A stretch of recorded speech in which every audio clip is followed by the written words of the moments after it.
and Committee on Chairs meeting overview.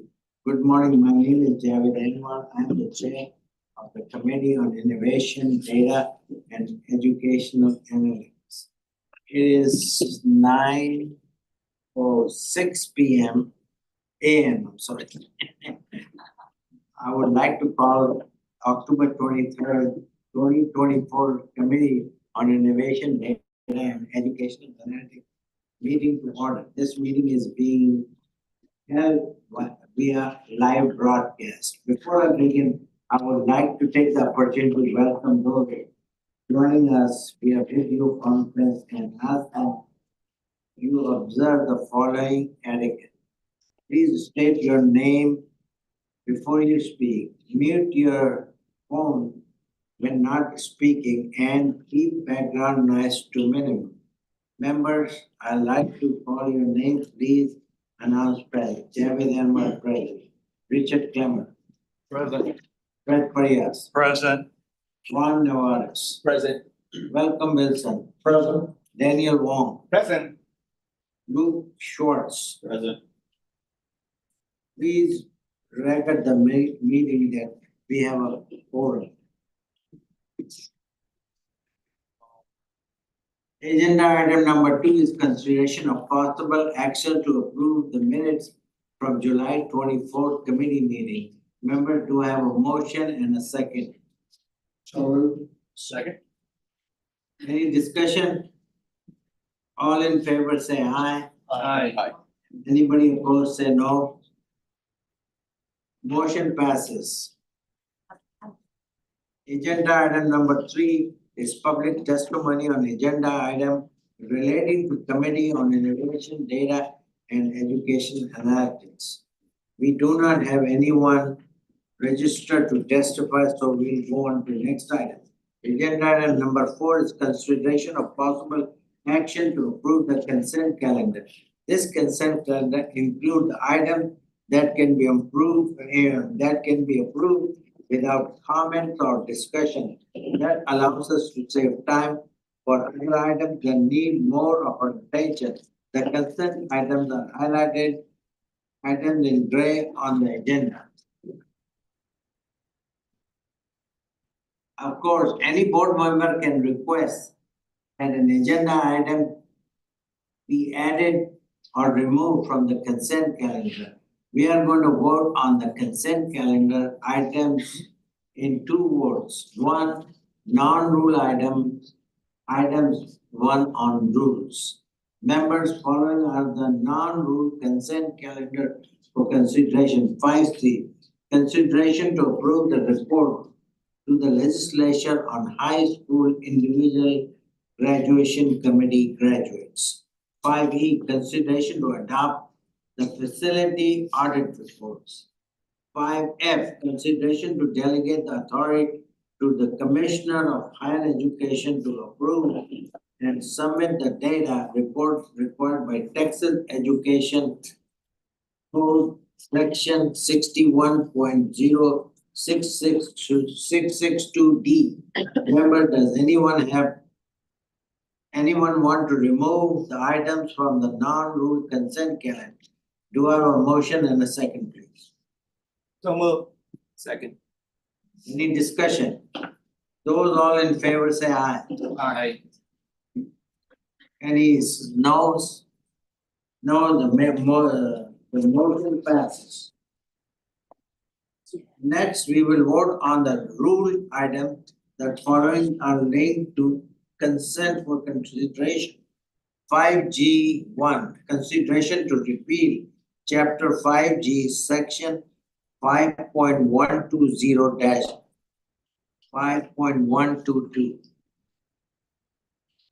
5G4, consideration to adopt new Chapter 15C, Section 15.50-15.52. 5G5, consideration to repeal Chapter 17A, Section 17.3. 5G6, consideration to adopt new Chapter 17A, Section 17.3. 5G7, to amend Chapter 17B, Section 17.20 and 17.21. 5G8, consideration to amend the chapter 17C, section 17.30, 17.31 and 17.32. 5G9, consideration to amend chapter 17E, section 17.10 and 17.101. 5G10, consideration to amend chapter 17F, section 17.110 17.114. 5G12, consideration to repeal chapter 21A, section 21.2. 5G13, consideration to repeal chapter 21SF, section 21.2264. 5G14, consideration to repeal chapter 22BB, section 22.751 22.757. 5G15, consideration to repeal chapter 22H, section 22.141 and 22.143 22.147. 5G's consideration to repeal chapter 22V, section 22.570 and -22.577. I'm sorry, 22.577. 5G's consideration to repeal chapter 23B, section 23.35. 5G19, consideration to amend chapter 23B, section 23.31 23.34 and 23.36 and adopt new section 23.35. 5G, consideration to amend chapter 23C, section 23.62, 23.65 23.68, 23.70. 5G21, consideration to repeal chapter 23C, section 23.63 23.64, 23.69, 23.72. 5D, consideration to repeal 23D, section 23.95, 23.98 23.99 and 23.101. 5G, consideration to repeal 23H, section 23.23 23.214 and 23.216. 5G25, consideration to amend chapter 23H, section 23.290 23.12, and 23.1215 and adopt new section 23.216. 5G26, consideration to amend chapter 23J, section 23.286, 20-23.289 and 23.93 23.94 and adopt new section 23.95. 5G, consideration to repeal 23J, section 23.290 23.292. Members, do I have a motion to move in the second? So moved. Second. Any discussion? All in favor say aye. Aye. Any noes? The motion passes. Agenda item 5A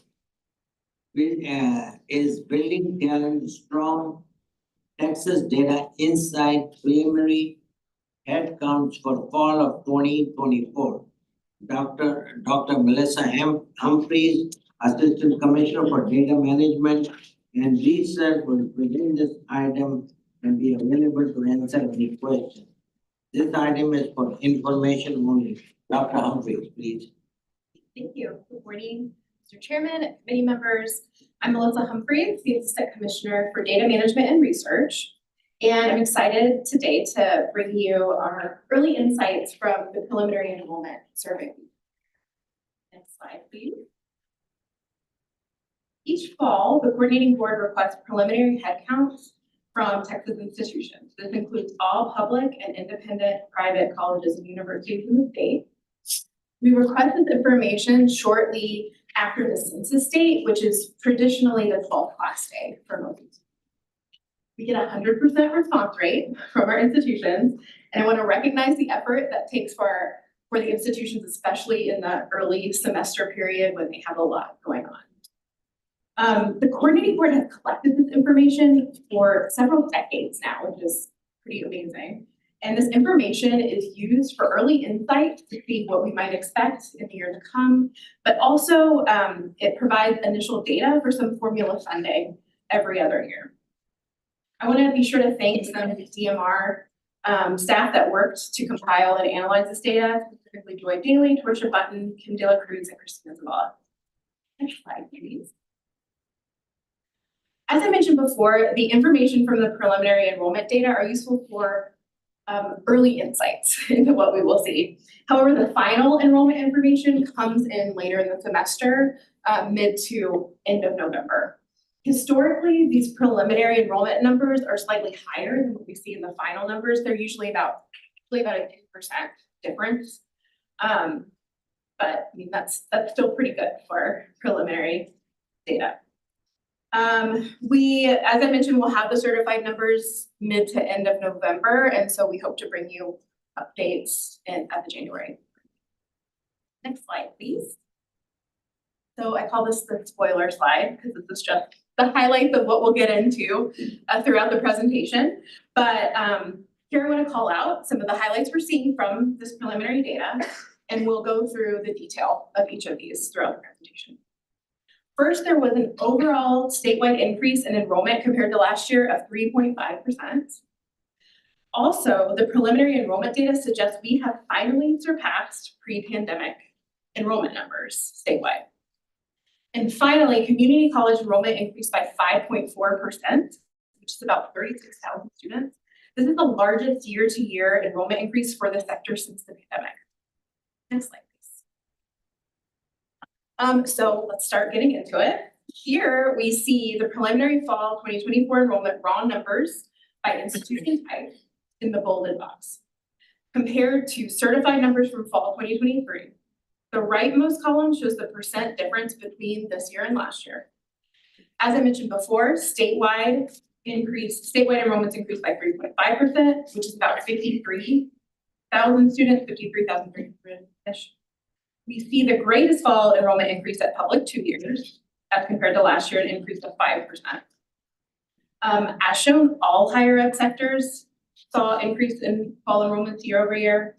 And this actually seems to match early reports of national trends as well, for an increase in overall enrollments, but also specifically for community colleges. A lot of states nationwide are seeing particular higher increases in that sector as well. Next slide. So this line graph here shows enrollment across all higher ed sectors, which is the same sectors I showed in the tables before. But here we're looking at 2019, so pre-pandemic, all the way through 2024. It's hard to see, I know with the scale we have here, we wanted to get all the sectors in one graph. But from 2019 through 2022, at least one sector had a year-over-year decrease. 2023, last year was the first year we saw an increase in every sector. This is the second year we've seen this increase, but at a higher rate. The box to the right shows the percent change in enrollment from 2019 to 2024. Although this is the first year that our total enrollment is surpassing pre-pandemic numbers, you'll see public 2-year colleges still haven't quite hit where they were before. And we'll go more into detail about and break up what that looks like within the two-year sector. Also note though, the top line there, that the two-year colleges saw the sharpest decline at the beginning of the pandemic. So this sector really has had the most to make up of all the sectors since 2019. So statewide, that 1.5% over pre-pandemic numbers, statewide we're up about 24,000 students. Next slide, please. So here we're breaking out that two-year sector. So it's made up of public community colleges, Texas State Technical Colleges, and the Lamar State Colleges. From 2023 to 24, community colleges and state colleges had increased enrollment, while Texas State Technical Colleges actually show a slight decline. Next slide, please. Can I ask you a question? Oh, okay. Because I still remember last year, the PSTC has increased enrollment about 7 or 8 Yes. or 9%. What happened suddenly? They dropped, after pandemic, they increased and then they dropped. Yeah, we Is there actually. any particular reason that you? We reached out to them and I think, and like what we're seeing initially is they had some changes in the programs where students, where it was offered at multiple institutions and now it's offered at one. So it could be that the unduplicated count, so currently we're adding up across all their campuses. But because of how their program changed, we'll know in November, but it could be that their unduplicated student count is not this sharp of a decrease. But I'm glad you remember that because the next slide, Very clearly. but the next slide, if you please, thank you. You'll see compared to 2019, PSTCs, put it in the context of that, they're still up 40%, 41% from pre-pandemic. Because if you'll remember, they were one of the only sectors throughout the pandemic that were increasing enrollment. That's why we want to take some time and figure out this decrease we see this year because there's lots of reasons why we might see this. Also, you'll note that Lamar State Colleges are still up well over where they were pre-pandemic. And even though we saw that large increase for community colleges, they're still not quite hitting where they were pre-pandemic. Again, this is partially because they saw the biggest decline. It was really sharp for community colleges and they're just have more to make up. Again, this is similar to national trends for community colleges, sort of the pattern we've seen across all states. Next slide, please. So this slide shows how the enrollment counts for our public two-year and public universities compare over the last 24 years. And the graph illustrates points of fluctuation in both of these groups. The gray bars represent major points of economic change. So recessions in early 2000s, and then in 2007 to 2009, and then finally the period of the pandemic. Again, worth noting because you see the two-year or the community colleges are usually the sector that is most susceptible to changes in enrollment during periods of economic growth. Since the early 2000s, two-year enrollments have made up the majority of all enrollment. So you'll see that top line is above the bottom line for most of the graph. But then over the pandemic, university enrollment, community college enrollment reached parity. And this year though, we're seeing a slight increase. Community colleges make up 51.4% of all of these enrollments. I would say it's too soon to tell if it's a trend necessarily, but worth noting that that's where it looks like it might be headed. Next slide, please. As part of building a Talent Strong Texas plan, we've made a commitment to disaggregating our data by race, ethnicity, and gender, especially by demographic group. Here we're showing enrollment numbers by race, ethnicity for 2023 and preliminary in 2024. The percentages show the percent of total enrollment this group makes up. Although enrollment across all racial ethnic groups increased, the increase was slightly higher for Black or African American students. It's worth noting, however, that this is still just the second year we're seeing increases since the pandemic in all in all regions of racial ethnic groups. Next slide, please. And here we're breaking out enrollment by gender. From 2023 to 24, enrollments across both genders increased. The increase for male enrollments being slightly steeper. I think we've seen this throughout the pandemic. In fact, enrollments for female students declined for a few years there during the pandemic. But this is the second year they've both increased, still with the male increase being sharper. The bar graph on the right shows the share that each group makes up of the total enrollment. The percentages are fairly stable. I would say, you know, the title of the slide might be overstating a little. There was a slight increase. But as you all may know, traditionally, female students have made up a much larger share of higher ed enrollments, but we have over the past few years seen an increase in the share that male students make up. Next slide, please. This last slide shows 2023 to 2024 enrollment change across our state regions. As you can see, all regions saw an increase in enrollment this year. Some regions you'll note had pretty high increases, so High Plains, Upper East, and Northwest had the greatest increase in enrollment this year. Next slide, please. So after the board meeting today, we'll be posting this report on our website. And we hope to have an update for you all later once the certified numbers come in. Concludes my presentation. I'm happy to take any questions. I have a question. Yeah. Did you study at all the freshman class? We haven't looked at that. We don't have that data yet. The data we have, the preliminary enrollment just is total numbers, and we ask for a few breakouts, but we haven't. So this is very pertinent to the lead story today in higher education, inside higher education. So we're at 3.5, so we're above the average. The national average reported today is 3%. The concern was the drop in freshmen was over 5%. So the question becomes, was that drop correlated because of the FAFSA and the problems that were occurring? But the freshmen, and then, you know, that's the pipeline, obviously, going on through higher education. So the article today pointed out that we are at nationally at 3%, but there are some parts of the country that are struggling, the Northeast, but we're above the average here in Texas, 3.5, which is good to see. But I'd like to see the data on the freshmen because that's a national concern. So let's see how we're doing with that.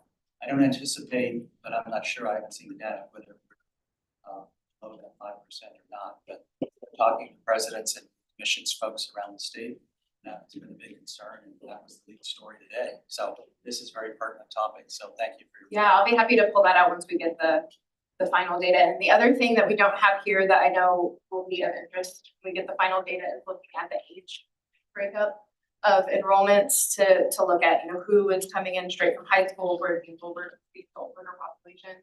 That's not something we have in the preliminary data, but something we want to track pretty closely as we have. I'm glad we're getting 100% participation from our institutions. Thank you. I have a question, point of art. How does the student that has to make ethnicity handle, I mean, what instructions do we give to a student that has to make ethnicity? It really depends on the institution. So the institution is reporting to us how the student reported. We have statewide, we usually follow nationally how reporting for race ethnicity works. But multiracial is one of the categories that's available for reporting. One thing to note, I'm glad you brought that up, the preliminary enrollment, there's a larger group of students that are in the unknown category during preliminary versus later, because, you know, that's something not necessarily that was filled out right at the beginning of enrollment, but then by the time we get the final numbers, the percentage of students who are unknown decreases in our. I got a question. We see very healthy growth in healthcare professional students. Do you think it's related to our putting a lot of resources from the state to kind of encourage people to go to nursing and all the health professionals? Yeah, Is it related? It could be. resources come in and hopefully we'll see the response is because of we're putting a lot of resources there as well. That's a great question. When we get the final data, we'll be able to pull out by program. And See, we're happy to. if the state specifically. putting so much resources, maybe we're getting some reward and also in terms of the graduate student, you have a breakup in terms of undergraduate and graduate, especially PhD programs, the state put in a big funding for emerging university and getting into the tier 1 university realm. I think PhD graduate is very essential. To see our, to see our putting money there to see if it's a response. Our last question, I was thinking about as the population grow in this state, even though we have 10% increase in healthcare professionals, are we meeting the needs in terms of projection? Because 10% is great, but is it also our need is increasing? I don't know what kind of needs we have. It's not even near enough, right? Yeah, we are not meeting. So our need is increasing more than that student increase. So maybe we can do more if that is the case. So I don't know. I'm just asking the question. Yeah, I think this will be really important for us to start pulling out once we have that final data, do all of To all of that, yeah. all of absolutely. the breakouts you could imagine. Yeah. Thank you so much. Yeah, so this is one thing that the coordinating board does is have rich data. And this is very important. That's a very good point, Dr. Wong, because when we go to the legislature will call the coordinating board and Dr. Humphreys and her staff will provide the legislature. It correlates with the funding, right? Exactly. And the workforce, especially in the health-related institutions. So you have the shortages of primary care physicians, you have nurses and all new programs coming up on the health-related fields. So the legislators need to look at the funding and make decisions on that. So they look at the data and as they should. And so this is important information to be able to correlate where the investment is for higher education for our state, where it needs to be and where the workforce ties in. And this is what the governor had in the tri-agency, working with workforce and TEA and the coordinating board to come together to look at these things. So it's very important information because we're getting ready to go into a legislative session and the legislators and their staffs are going to be asking for this information to make important decisions on funding. And of course, we want high priority for higher education in our state. I have a quick question on the gender numbers. So we used to talk about how it's very difficult to recruit males, right? But now you said that they're catching up. But is that because the female rate are depressed, not because of the It very well could be. I think especially this next year, we'll understand a little bit better. I feel like we're still in the beginning trends of seeing how things will even out post-pandemic because I think nationwide, the same thing happened where female enrollments declined quite sharply during the pandemic. And so I think these next few years, it'll be clear if that's what's happening, is a tragic to meet a goal because you're hurting another group? yeah, but they are increasing. The 2 years where, yes, They're both increasing. yes, so I think that's promising, and that both genders are increasing in enrollment year after year, but yeah, right now, we're still seeing that sharper increase for male students. But that's a very good call out. Well, because you don't want to say, hey, you're doing a great job with males when the fact might be that women are just doing more for you.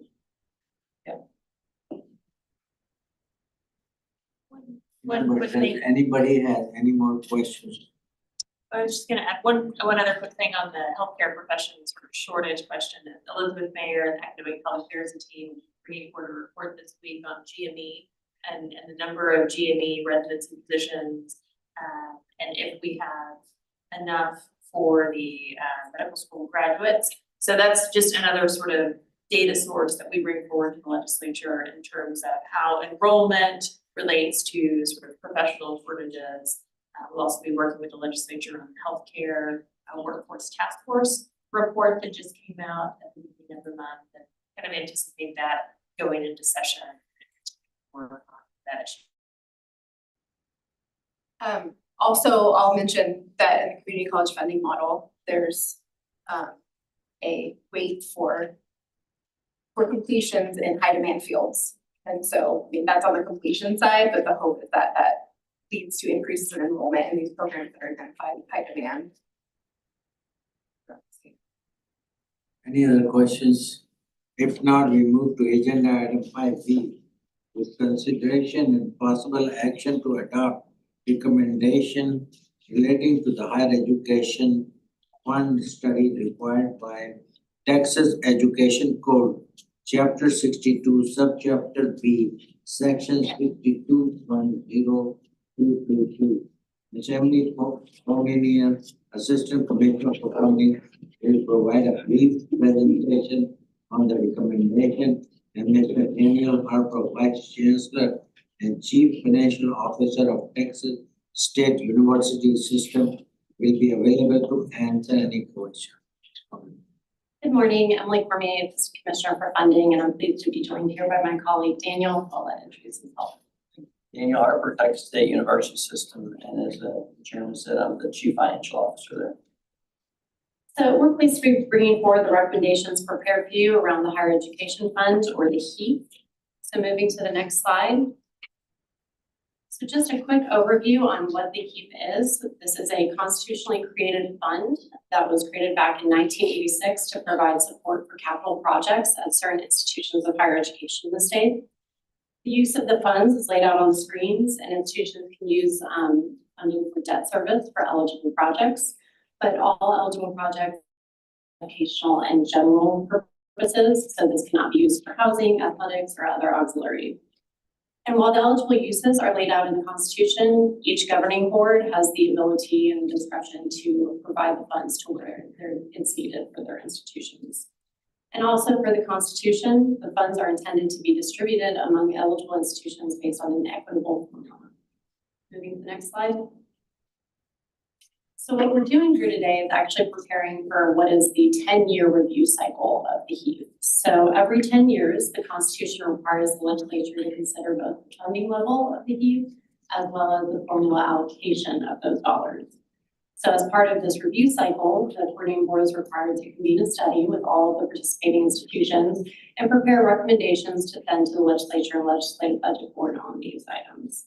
So over the summertime, we did convene that. Mr. Harper was one of the representatives, and so he was nominated by his peers to be here today to provide contact. And so this spring, the legislature will consider the passage of a bill relating to the HEAF and its funding level and allocation. And so that funding level will remain the same over the next 10-year cycle, but in 5 years, the legislature can review the allocation of funding. Moving to the next slide. Institutions who receive the HEAF are those who are ineligible to receive support from the available university fund. So you can see that all systems are represented here except the University of Texas system, as all of their component institutions receive support from the AUF. So you'll note that A&M University System does have several entities. This is based on how those institutions became part of that system. And a few things to point out here from the last cycle. We have had some movement in eligible institutions from the last time the legislature looked at this topic. So Stephen F. Austin is no longer eligible for the HEAF as they have moved into UT system, while there are 2 new institutions that will be eligible for funding this next time, which is the University of Houston College of Medicine and the Sam Houston State University College of Osteopathic Medicine. Moving to the next slide. This is to just provide some context on the funding level, overall funding level of the HEAF over time. So as you can see, it started at 100 million. Each time the legislature has had the opportunity to revisit the funding level, they've made a pretty substantial investment. And so it has climbed to 393 million now. And just wanted to kind of note that while that is a large number, it is for 30 institutions. So it's spread over quite a wide base. There's also, and note that while the total amount shown on the screen, the amounts by institution is actually set in statute. So when the legislature meets and passes the bill, they actually insert a number specific to each institution, and it's based on the formula that they approve. So moving to the next slide.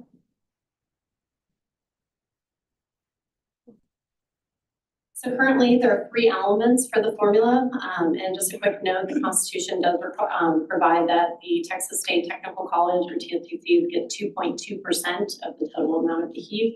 So after that's set aside, then the amounts are split out according to these 3 factors. And so 50% is based on institutional complexity. And so that's to kind of account for the fact that within the HEAF, we have 2-year state colleges, Lamar State colleges, We have medical schools, we have full health science centers, we have general academics that range from regionals to emerging research. So because there's such a wide variety, the way that this formula works is to look at basically the formula funding each institution receives. And then the remaining 50% is split between space deficit, which is basically looking at the actual space an institution has on campus compared to the predicted space based on the Corning Board space model, which is just a consistent formula that uses standard drivers to come up with an amount. And then the remainder is based on facilities condition, which is looking at how much it would cost to replace ENG buildings on campus. So moving to the next slide. So as part of this study, we are required to review the deferred maintenance of institutions. Next slide. And so just a few kind of call outs on some of the data that we collected over the summertime. So deferred maintenance needs at these institutions have grown by over 100% over the last 5 years. So at the same time, just as a reminder, the HEAP amount remains static. So the amount of funding they receive doesn't change even while the needs have grown. And so overall, institutions have spent or increased spending on this by 40%, but the HEAP amount that is being covered has dropped from 8% before. But it still represents half of how much they're spending. So it's a really critical source of funding for institutions. Moving to the next slide. So moving into the recommendations that came out of the study committee. So firstly, the committee reviewed the funding level and basically looked at a variety of inflation indices as well as metrics pertaining to the students served, fall enrollment, semester credit hours generated by the institutions, and then kind of comparing it to what was it 10 years ago, which was the last time that the funding level was increased. And then also projecting that forward for the next 5 years, which would be the midpoint for the next 10-year cycle. So looking at, kind of a variety of data points, the data supported a recommended increase of 700 to 787 million per year. So to double the current appropriation, which is not out of line from what increases have been provided by the legislature in the past. And also, just as a note, this is fairly conservative. It doesn't account for, probably all the inflation and enrollment growth that the colleges will see over the next 10 years. Moving to the next slide. In regards to the allocation methodology, after the set aside for the TFTPs, the committee recommends now a 4-factor approach. The first of which would be basically a facility supplement. This would be to account for economies of scale. So those with a smaller student body would receive $2 million per year, and then that amount would phase down as your enrollment grows. And then for the remainder of the allocation, the main changes were for institutional complexity. It's kind of taking a fresh look at how the legislature has changed how they fund our institutions over the past 5 years. And so to kind of account and be more encompassing of all the formulas they receive. And then the remainder is split between the space deficit, which doesn't change, but then a switch to use actual square footage of the institutions rather than. And so I'll now turn it over to Daniel, who wants to provide any context or additional comments. Thank you. Well, as always, Mr. Cormier laid it out, perfection. So all I'd add is, as she said, we have 2 main tasks. One is funding level and 2 is the allocation. On the funding level, it is a significant dollar amount, but we did take the most conservative approach across the board. Every metric that we did, and we rounded it down to the 100%. We'll get some that were 120, some that were 112. We thought that was a most straightforward approach. And then on the recommendation, I'd say that, we looked at what was done in the past. We looked to see if there's ways to do it differently. We didn't really find there are ways to do it differently, but we did just want to update it for how the legislature has evolved higher ed funding for the past decade. And then also, understanding that there's different growth rates across different regions of Texas, and trying to make sure that we had a factor that accommodated high growth, factor that accommodated valued growth regions to make sure that everybody was at the table and would benefit from some additional new funding. Thank you all. So you looked at the map that Dr. Humphrey said earlier, right, in terms of percent increase, and that's how you kind of make a recommendation. The larger. So a portion of it, rural Texas, has more static population growth than suburban and urban. So if we focus purely on your relative enrollment, our regional institutions, would be in a position that wouldn't be ideal for them. And so we worked on a compromise and a balance and that's the new funding mechanism we have on here, which is a facility supplement, which is to drive a small portion of the overall funding pot to regional institutions, but relatively speaking, that's a meaningful increase for the regional institution. So just, balancing between your high growth, say at Texas State, and your static growth at Sul Ross State University, trying to finesse a model that kept everybody happy. So Very good. We like to do that. Thank you, sir. Thank you. So, Thank you. I had another question on, so about half of it looks like is related to space, facilities. Do you do anything to reflect on the effectiveness and how the funds are being spent by the institutions to correlate with that? I mean, I picked up from some things I've indicated where some institutions have a much higher rate when they spend the money than others. And I was just curious if there's any consideration relative to the effectiveness of the institutions as you allocate the funds. as much as you'd like to. So, as they say, funding sources are fungible. So, and it was in the previous slide. So when the institutions are looking at deferred maintenance, new construction, you look at all your available funding sources and put them together. And so, there's nothing that we measure on an annual basis to argue effectiveness, but it's really part of the comprehensive plan. So we have institutions that are, let's say that they are saving some of their HEAP allocation for a larger project because that worked with their model and their plan.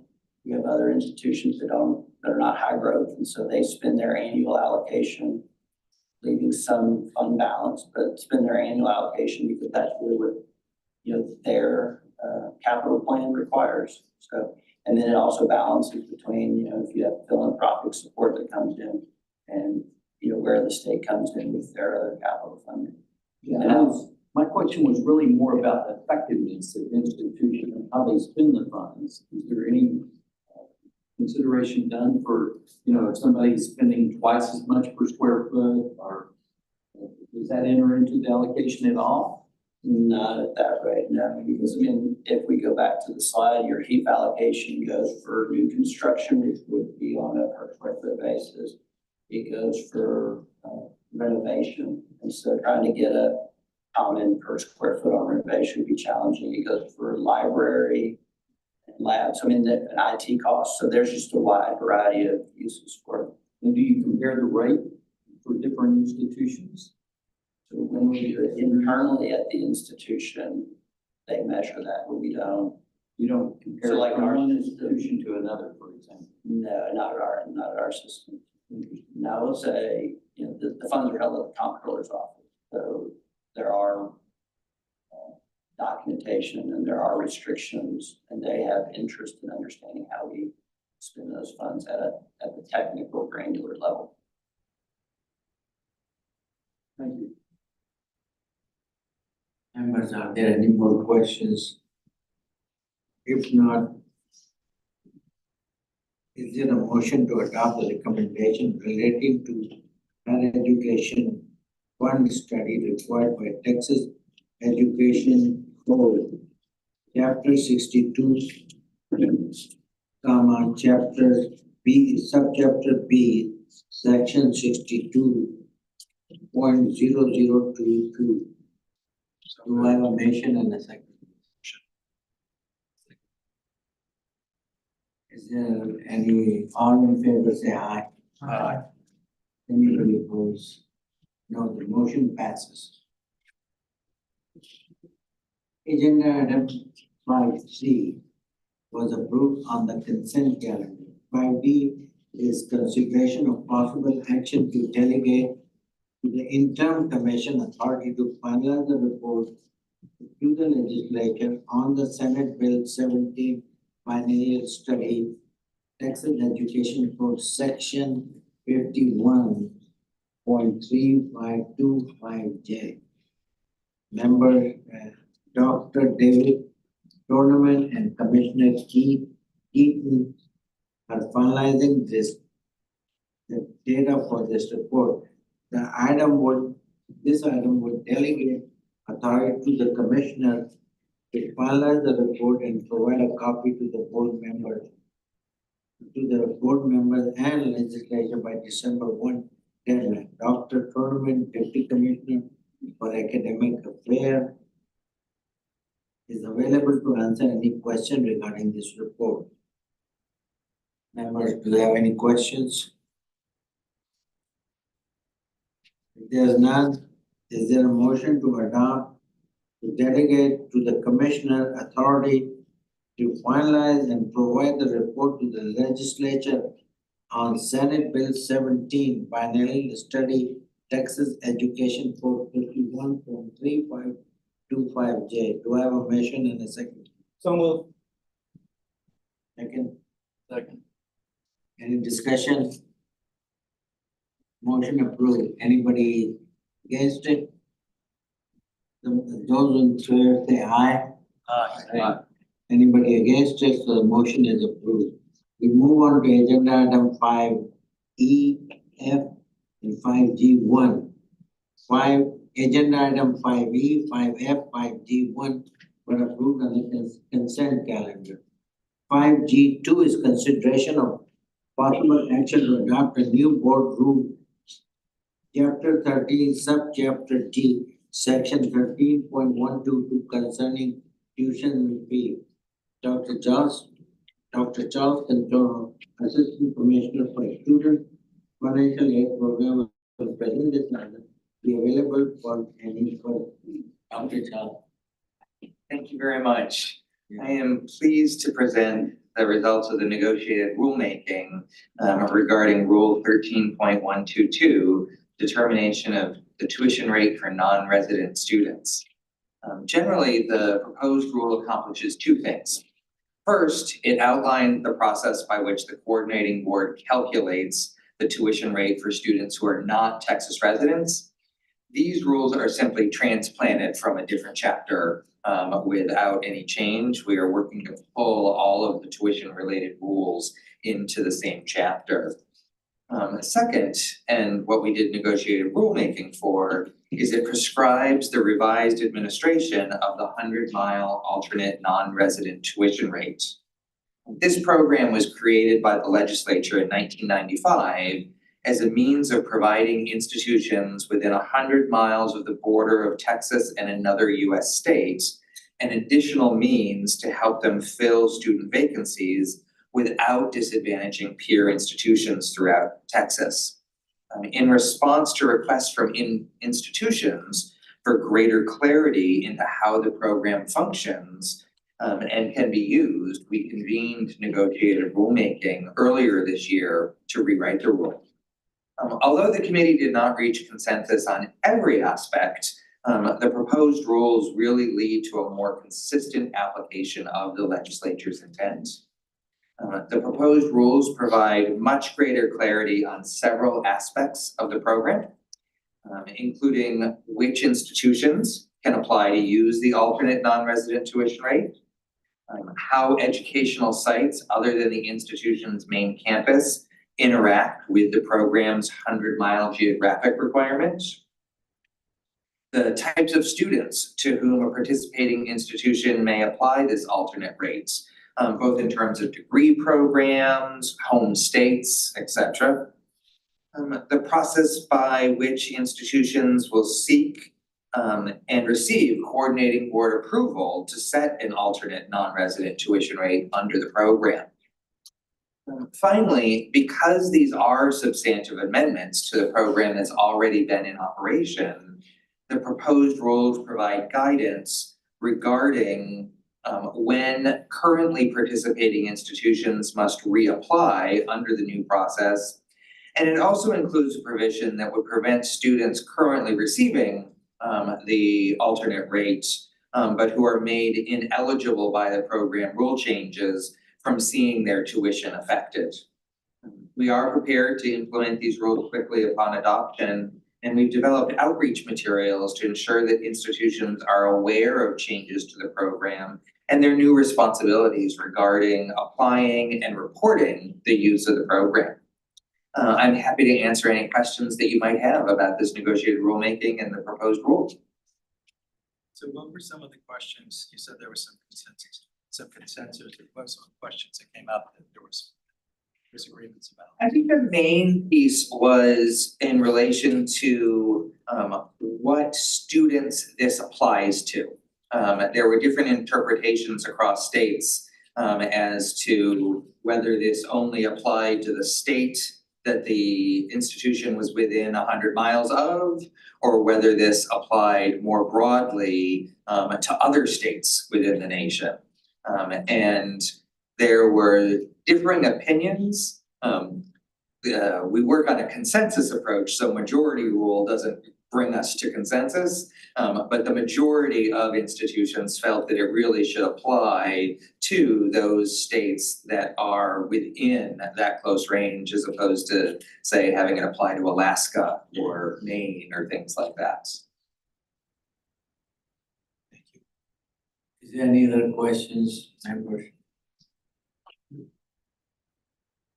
If there's no other question, member, there's a motion to adopt new board rule chapter 13, subchapter G, section 13.122 concerning tuition and fees.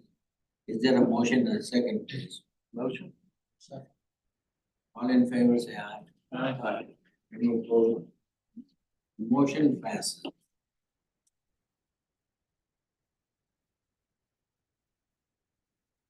Agenda item 5G3 is consideration of possible action to adopt proposed amendment to board rule chapter 13, subchapter M, section 13.32-13.345 concerning total research expenses. Members, you have a supplement material for this item. Ms. Emily Coney will present and be available to answer any questions. I'll be covering the updates to our chapter 13M rules pertaining to total research expenditure reporting. And 13M governs how we collect data on research expenditures from our institutions, which is important as it's used for various funding formula allocations and to track progress towards our Talent Strong Texas goal related to federal and private investment in the state. So the purpose of this rulemaking was to provide guidance for certain institutions that have a combined traditional general academic institution, or GAI, and a health-related institution, or an HRI. In Texas, the legislature treats GAIs and HRIs differently in terms of the funding formulas provided for state support for each institution.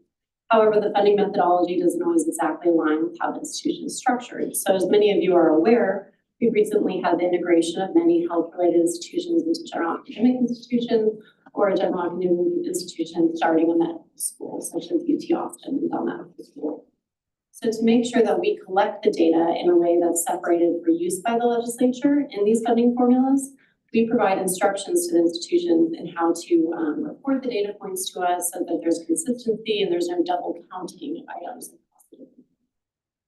So this rule is specifically around research expenditures at those institutions, predominantly who have a medical school and with general academic institutions. So our rules now clarify how those research expenditures are allocated for those institutions that have a singular annual financial report with both the general academic and health-related institution. And then additionally, the rules provide the removal of unrecovered indirect cost reporting at the request of the institutions. And the remaining revisions in the rule were to improve clarity and make non-substantive edits to clinical language. We did use negotiated rulemaking to develop these, and there was one comment for clarification in the rules which were made in the document provided. So this concludes my remarks. I'm happy to take any questions. Any questions, members? If not, members, is there a motion to adopt proposed amendment to board rules chapter 13, subchapter M, section 13.32-13.305 concerning total research expenditure? I Need a motion in a second, please. Move to approve. Second. All in favor, say aye. Anybody opposed? Motion passes. We go to agenda item 5G4 to 5G10. Were approved on the consent calendar. 5G11 is consideration of possible action to adopt new board rule, chapter 17. Subchapter G, section 17.200 concerning Texas State Technical College system acquisition of land and facilities.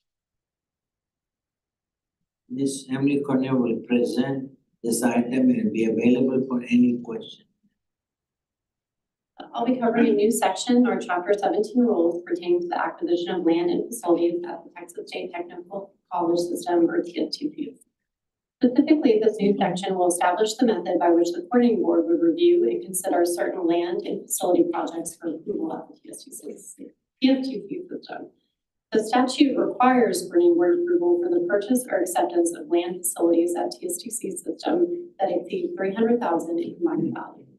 This differs from facilities-related projects at other institutions of higher education for which an institution's Board of Regents has the ability to approve the purchase, and the coordinating board only receives information on the project. The rule requires the institution to submit the project for consideration and for the coordinating board to assess the project in accordance with the same standards recommended for use by the other institution's Board of Regents when evaluating capital projects. There are no public comments received, and that concludes my remarks. I'm happy to take any questions. Yes, so why is this treated different than the other board regions? You know, I'm not quite positive of that. Statute does require this. So I do think it could be a function of when statute changed a decade ago to take out the ability for coordinating board to approve projects, that it might have just been missed when that happened. And so I do think that's possible. The legislature might consider that. The only thing I can think is that Texas State Technical College needs to be everywhere in theory. And so maybe it related to their, non kind of base operation by nature or something. Right? Because the other, all the other institutions that Board of Regents can approve. And also I have a question about any restriction in terms of, as a matter of fact, when you buy land, it can vary a lot. I mean, you can buy in a way, different area has different price of land. It's very, so any restriction on the fact that, they can, in terms of, what's the guideline in terms of getting a facility or a land purchase? Because we are the one to evaluate, so we should have, I'm sure we have some sort of criteria to guide them. Yes, our rules require that standard, and for cost, it's that the proposed purchase price should not exceed the higher of 2 appraisal values. So basically, an institution has to get 2 appraisers to provide an estimate, and then if the purchase price is greater than the highest appraised value, the institution needs to demonstrate the need for purchasing the property at the greater price. Same with land and building as well. Buildings are more focused on repair and renovation, but I believe there is some cost requirements relating to buildings as well. It's looking at the building cost per square footage and compared to the average of similar projects received by the board in the last. So other than that, actually, the TSTC can decide if they provide to the board the needs. I'm gonna buy in a very, very expensive area because I feel like, we feel like that area, we need to have a college there to advance the education thing.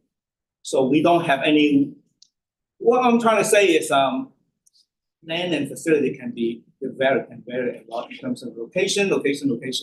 So there's no, as long as TFTC can provide to the board the needs in terms of really that location is going to enhance what they're trying to do, then we don't have any restriction on where and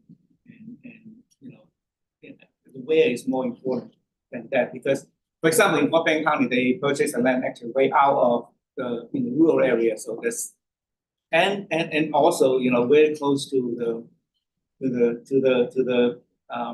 growth of the county. So that's a strategic, really good location in terms of when they bought the land. It's very relatively cheap at that time, but once they grow, then it will be good. But now if you try to purchase land, something like that there, it'll be more expensive. So I guess what I'm trying to say is there will no restriction. We rely on them to provide us the justification of what land, where, and then we'll base on what you just said in terms of criteria and we'll approve.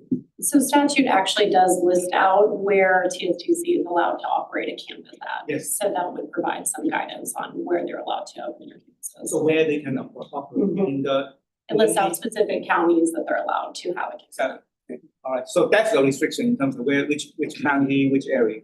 Yeah. All right, thank you. So the rule change is that the commissioner will assess it, or what is it? It would come to the board. And right now, the rule does not provide that. No, it does not, it's not incorporated into the rules, so this, we're bringing forward a brand new rule that basically lays out how you would assess it when those projects came before you.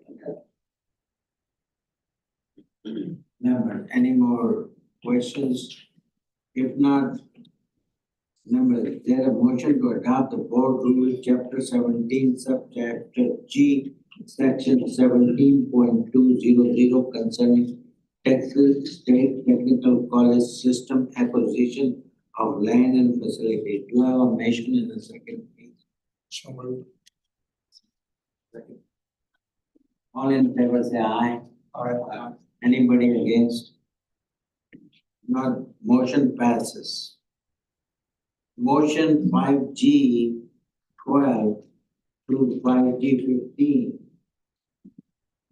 were approved on the consent calendar. 5G 16, consideration of possible action to adopt a new rule, chapter 22, subchapter Q, section 22.342 concerning Texas on time loan program. Dr. Charles Quintero will put this item and be available for any questions, please, Joe. Thank you very much. Thank you for the opportunity to present this proposed rule regarding the Texas Be On Time Loan Program. Although the Be On Time Loan Program was repealed during the 84th legislative session back in 2015, the associated Be On Time student loan accounts still contains leftover tuition set-asides for that program. Senate Bill 30 from the last legislative session abolished this account effective September 1st, 2024. An existing statute directed the coordinating board to establish an allocation methodology to distribute the funds to institutions promptly following the account's abolition. The balance of the account is just shy of $157 million. Generally, the proposed rule contains that required methodology, which was actually developed through negotiated rulemaking proceedings in 2016, but never formally adopted into rule. Because the remaining funds in the account are leftover tuition set-asides, distribution will be limited to institutions who participated in the program in the last 8 years of the program and who dispersed fewer dollars to students than they set aside. The allocation will be distributed proportionally based on each institution's unused set-asides from those years. Keeping with the statutory requirements, the rule also includes a stipulation that the distributed funds must be used only to support efforts to increase the number of at-risk students who graduate from the institution or to increase the rate at which at-risk students graduate. We are prepared to initiate the distribution process quickly upon the proposed rule becoming effective, and I'm happy to answer any questions that you might have about this proposed rule. I have a question. So is there so obviously if these schools did not spend their money timely, what happens if we give them this money and then they don't spend it and it still sits on their balance sheet? And should we not have something sort of clawback or something to redistribute to those? Let me think through that for a second, as to what statute versus negotiated rule. So the statute directs us to distribute those funds back. And during the negotiated rulemaking process, the negotiated rulemaking among the institutions just came up with that method by which how much funds go to each institution. But in terms of any kind of clawback efforts, there wasn't anything in statute that kind of guided us on the follow-up on that money. So it's not ours, we're not delegated to police or watch Right. how these funds are spent. Right, we do not, there is no requirement for us to collect any reporting or anything like that on how they actually spend the funds. It's just in statute, there's the requirement of, here's the limitation on what you're allowed to do with this funding. And we don't have the authority, to qualify or condition on some after the report back from the school that we contribute funds to. I can definitely look at the statutory provision for that, but I think we probably do have authority to do that under our general rulemaking authority for the program. So if that's something the board is interested in and you want to consider that in this rulemaking, we would just need to postpone this item till later in the board meeting, and then I can take a quick look at that and get back to you. But do the funds go back into the general pool, of that institution, or are they set aside in a special category when we return the funds?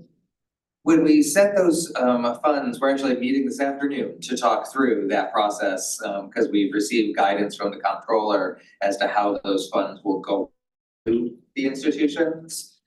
So I can look into that specifically as to whether they will sit in their own separate place or whether they'll just be pulled Because if together. they go into the general funds, I don't know how you track the effectiveness. So, but it's designated for at-risk students and for to reduce the percentage of at-risk students that are at risk, whatever that means.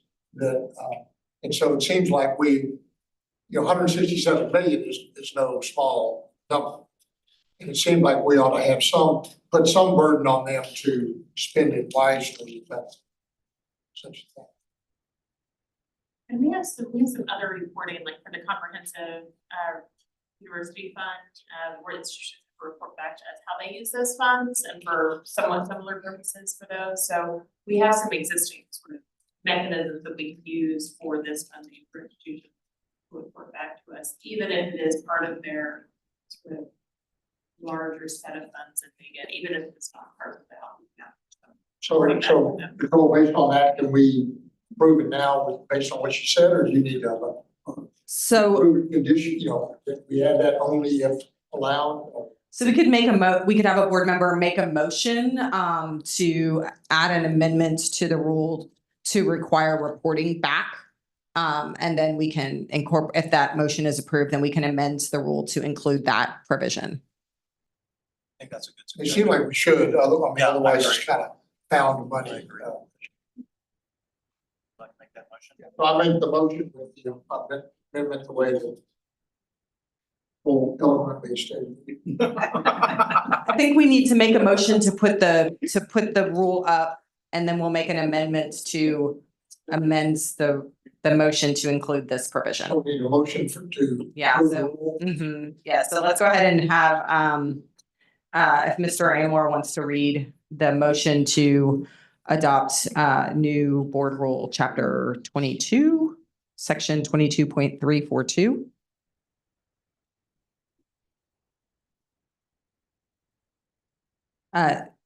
Is that okay, Mr. Anwar? So Yes. motion to adopt new board rules 22.342. Yeah.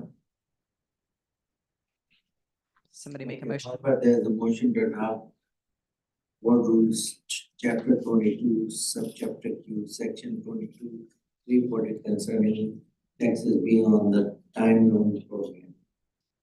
So moved. And Mr. Wilson, do you want to make a motion to amend the rule to include a reporting provision? Amend rules to include a reporting back element. we should probably be sure that the reporting back is a simple approach, so it doesn't add a significant amount of bureaucracy. So there's some simple response back to minimize the additional effort required to be sure that we can. So should it be when they've spent all the money, or should we just put some 2-year debt, out there that says they will report back? I would defer What's easy to for to school? Chad about the requirements. We can set the reporting requirement to be consistent with sort of other reporting requirements that we have that are similar. I think that would minimize the burden and make it consistent with whatever processes we have for similar reporting on whatever timeline is and method is consistent. So I second Mr. Wilson, whatever your. Whatever it was. Okay, so now we want to take a motion, a vote on the motion to adopt the amendments to the rules, and then we'll take a motion to approve the rules finally. So do I have a motion to adopt amendment to the rules? Yes. Move so moved. Okay, so moved by Mr. Wilson. Anybody opposed? Wait, we need a second. Second. Oh, yes. Second by Mr. Navarez. Okay, great. And then Everybody say aye. Anybody opposed? No. And that's it. so that the motion to amend passes, and now we just need a motion, a second on the motion to adopt Rule 22.342. Yeah, do I As have a amended? motion to adopt Yes. chapter 22, subchapter 22, 342 concerning Texas fee on time loan program. We have a motion and a second. So moved. Second. Okay. Any other question, any other discussion? All in favor, say aye. Aye. Anybody opposes? Motion passes. Agenda item 5G70 to 5G22 were approved on the consent calendar. 5G23 is consideration of possible action to adopt proposed amendment to Bose Road, Chapter 22, Subchapter D, Section 22.9 and 3, 23.94, 23.96, 23.97, and 23.100. New section 23.101, 102 concerning the mental health professional loan repayment assistance program. Dr. Charles Quintero, please be available to any questions. Thank you again for the opportunity to present on these proposed rules. The proposed rule changes are part of the Student Financial Aid Program Division's efforts to improve the overall consistency and readability of its rules, along with ensuring that they are fully in line with both statute and practice. I'm highlighting the mental health professionals program not only because the rule changes are somewhat more extensive than with the other loan repayment programs, but also because it's emblematic of the need of our overall revision efforts.